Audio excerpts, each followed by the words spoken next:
In the context of the United States, not all government programs, regulations, or economic activities align with socialist principles. Here are some examples of systems, policies, and practices that are not considered socialism.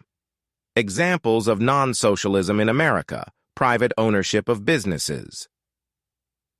The vast majority of businesses in the United States are privately owned and operated.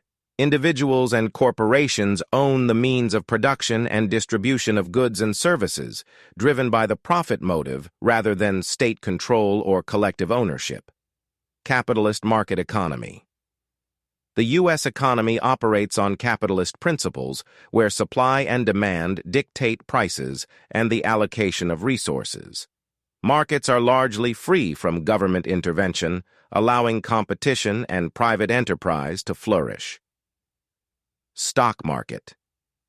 The stock market is a cornerstone of capitalism, where shares of publicly traded companies are bought and sold. It enables private investment, wealth accumulation, and corporate financing, driven by market dynamics rather than government control. Venture capital and entrepreneurship. The U.S. is known for its strong culture of entrepreneurship and venture capital investment.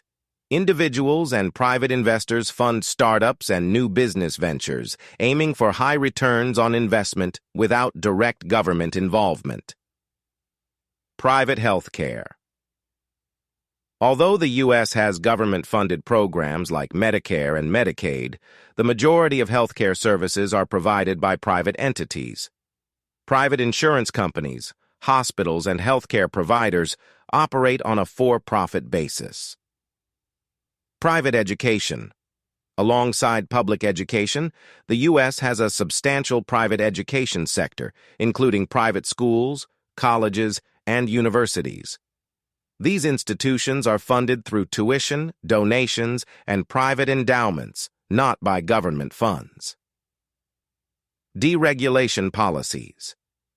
Deregulation involves reducing government oversight and control over industries to promote free market competition. Policies aimed at deregulation, such as those affecting telecommunications, transportation, and energy sectors, align with capitalist principles rather than socialism. Corporate tax cuts. Policies that reduce taxes on businesses and corporations are designed to stimulate economic growth, investment, and job creation within a capitalist framework. These measures are intended to enhance private sector activity rather than redistribute wealth. Consumer choice and competition. The U.S. economy thrives on consumer choice and competition. Companies compete to offer better products and services, leading to innovation and efficiency driven by market forces rather than government mandates.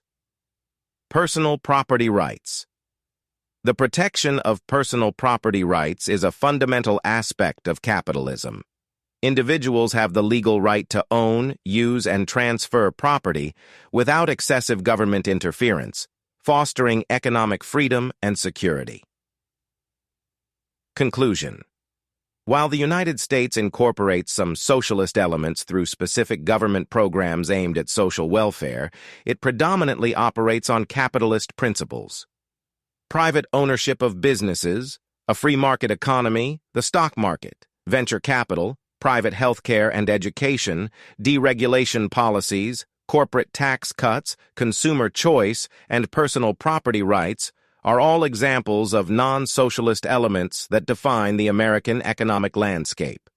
These practices emphasize individual freedom, competition, and private enterprise as the driving forces of the economy.